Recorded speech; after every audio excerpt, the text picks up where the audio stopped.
নমস্কার বন্ধুরা। প্রতিদিনের একই ডাল খেতে খেতে যদি একটু নতুন স্বাদ চান, তাহলে আজকের রেসিপি শুধু আপনার জন্য। আজ বানাবো সাউথ ইন্ডিয়ান স্টাইলে গরম গরম সাম্বার ডাল, যার গন্ধেই খিদে হয়ে যাবে দ্বিগুণ। সাম্বার ডাল বানানোর জন্য এখানে অড়হরের ডাল নিয়েছি 1 কাপ। ডালটা কয়েকবার ভালো করে ধুয়ে নিলাম। এরপর ডালটাকে সেদ্ধ করার জন্য একটা প্রেসার কুকার নিয়ে নিলাম।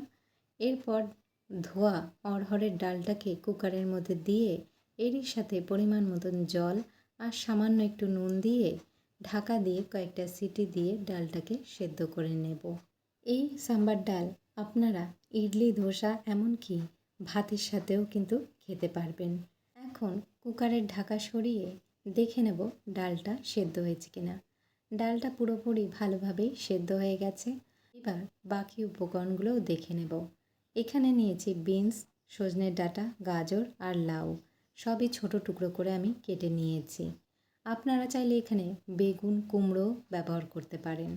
আর নিয়েছি একটা বড় মাপের পেঁয়াজ কুচি, টমেটো কুচি আর 2 থেকে 3টে কাঁচা লঙ্কা। এবার কড়াইতে 2 চামচ সর্ষের তেল গরম করে ফোড়নে দিয়ে দিচ্ছি 2টো শুকনো লঙ্কা আর হাফ চা চামচ করে কালো সর্ষে আর গোটা জিরে। এরই সাথে সামান্য পরিমাণ হিং দিয়ে এর মধ্যে দিয়ে দিচ্ছি একটা বড় মাপের পেঁয়াজ কুচি। পেঁয়াজটা ভাজার সময় এখন এর মধ্যে দিয়ে দেব কিছুটা পরিমাণ মতো কারি পাতা।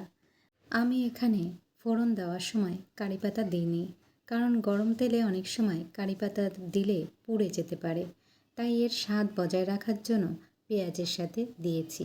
এরপর টমেটো কুচি দিয়ে আরও একবার ভালো করে ভেজে নিয়ে সব সবজিগুলো এখন অ্যাড করব।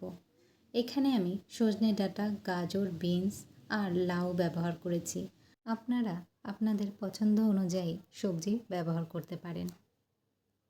এখন সবজিগুলো মিডিয়াম ফ্লেমে হালকা করে কয়েক মিনিট ভেজে নেব।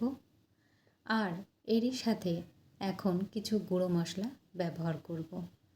গুঁড়ো মশলার মধ্যে এখানে আমি এখন দিয়ে দেব হাফ চা চামচ পরিমাণ হলুদ গুঁড়ো, পরিমাণ মতো নুন আর 2 চা চামচ সাম্বার মশলা।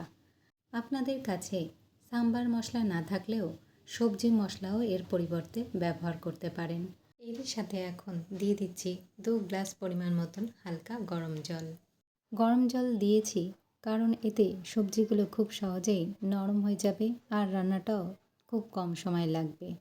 ডালের জলের পরিমাণটা আপনারা ঘন বা পাতলা নিজেদের অনুসারেই রাখবেন। এখন সেদ্ধ করে নেওয়া অড়হরের ডালটা দিয়ে 5 থেকে 7 মিনিট ফুটিয়ে নেব। আর এরই সাথে দিয়ে দেব 2 থেকে 3টে চেরা কাঁচা লঙ্কা। এরপর ডালটা ফুটে উঠলে এর মধ্যে দিয়ে দেব হাফ চা চামচ লাল লঙ্কার গুঁড়ো আর 1 টেবিল চামচ গুড়।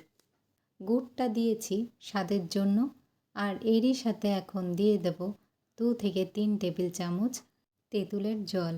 সাম্বার ডালে গুড় আর তেঁতুলের জল অবশ্যই ব্যবহার করবেন, কারণ সাম্বার ডালটা কিন্তু স্বাদের দিক থেকে একটু মিষ্টি আর একটু টক হয়। আপনারা যদি একান্তই তেঁতুল গলানো জল ব্যবহার না করতে চান, তাহলে অবশ্যই খাওয়ার সময় পাতিলেবুও ব্যবহার করতে পারেন। ডালটা ভালোভাবে ফুটে উঠেছে আর সবজিগুলো নরম হয়ে গেছে। এই পর্যায়ে ধনেপাতা ছড়িয়ে দিয়ে রান্নাটাকে শেষ করব। সত্যি কি দারুণ গন্ধ বেরিয়েছে। একবার এই সাম্বার ডাল খেয়ে দেখুন, কথা দিলাম বারবার বানাতে ইচ্ছা করবে। যদি রেসিপিটা ভালো লাগে তাহলে লাইক করুন, চ্যানেলটা সাবস্ক্রাইব করুন আর কমেন্টে জানান আপনার প্রিয় সাউথ ইন্ডিয়ান খাবারের নাম।